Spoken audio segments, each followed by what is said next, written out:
میں آپ کو تاریخ بتاؤں 1965 یا 1955 کی بات، اسرائیل کا شروع کا دور ہے یہ۔ اس وقت جو وہاں کی ایک پرائم منسٹر تھی، اس سے واشنگٹن کے ایک نیوز رپورٹر نے ایک انٹرویو لیا تھا، کیونکہ اس کی پالیسی کیا تھی، اس زمانے میں اسرائیل میں کرائسس چل رہے تھے، قحط تھا، لوگوں کے پاس مال کم، جاب نہیں تھے، اتنی ترقی یافتہ نہیں تھا، لیکن وہ پرائم منسٹر جو لیڈی تھی وہ امریکہ سے ہتھیار خرید رہی تھی، ڈیفنس کے سامان خرید رہی تھی، تو ملک میں اس کے خلاف ایک لہر چل رہی تھی، جو اپوزیشن تھے وہ سب اٹھ کھڑے تھے۔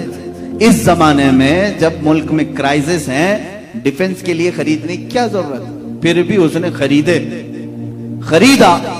اس وقت ایک نیوز رپورٹر نے اس کا انٹرویو لیا، جو اب جا کر کے لیک ہوا تھا، جس کو میں نے پڑھا تھا۔ اس نے انٹرویو میں پوچھا کہ محترمہ، اس زمانے میں آپ اتنا بڑا جو سٹینڈ لے رہی ہیں، فیصلہ لے رہی ہیں، ملک میں حالات خراب ہیں اور بڑے بڑے ہتھیار آپ اس وقت خرید رہے ہیں، کیا کرو گے ہتھیار؟ اس عورت نے کہا، یہ جو کھانے پینے کے معاملات ہیں، دوپہر میں کھاتا ہے آدمی، شام میں بھول جاتا ہے۔ آپ کو کسی کو معلوم ہے پچھلے مہینے مجھے بھوک لگی تھی؟ کس کو معلوم ہے؟ یاد بھی نہیں رہتا، بھوک آتی ہے جاتی ہے۔ اس خاتون نے کہا، لیکن اگر تمہاری سرحدیں محفوظ نہیں تو تمہاری جان بھی جا سکتی۔ وہ عورت کہتی ہے، میں نے یہ جو سٹینڈ لیا، یہ جو ڈیفنس کے سامان خریدے، ایک شخص سے میں بہت امپریس ہو کر کے کی۔ اس نے پوچھا، کون ایسا شخص ہے؟ وہ کہتی ہے، پروفیٹ محمد صلی اللہ علیہ وسلم۔ یہودی عورت ہے، جیوز، ان کو کیا لینا دینا ہے؟ وہ کہتی ہے، میں نے پڑھا ہے۔ کہا، کیا پڑھا آپ نے؟ انٹرویو میں وہ عورت کہتی ہے، میں نے دیکھا محمد صلی اللہ تعالی علیہ وسلم کے جو فالوورز تھے ہمیشہ بھوکے رہے، اکثر ان کے گھروں میں کھانا ہی نہیں آتا تھا، بلکہ وہ خود فاقے میں تھے۔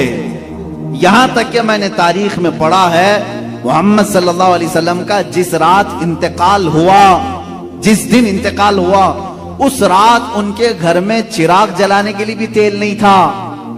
یہ تاریخ میں موجود ہے، حدیث پاک میں، ان کے گھر میں چراغ جلانے کے لیے تیل نہیں تھا۔ لیکن وہ عورت کہتی ہے، اسی گھر میں بہت قیمت والی 9 تلواریں لٹک رہی تھی، اس میں عالی شان امپورٹڈ تلواریں تھیں، باہر ملکوں سے لائی ہوئی، اس زمانے میں جو مشہور تھی وہ ان کے پاس تھی۔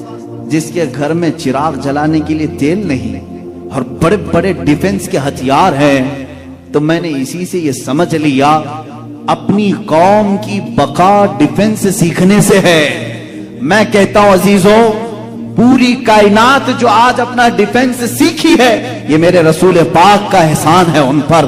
اللہ کے نبی صلی اللہ تعالی علیہ وسلم نے قوموں کو بتایا کہ تمہاری سرحدیں محفوظ کیسے ہوتی، دشمن سے مقابلہ کیسا ہوتا ہے۔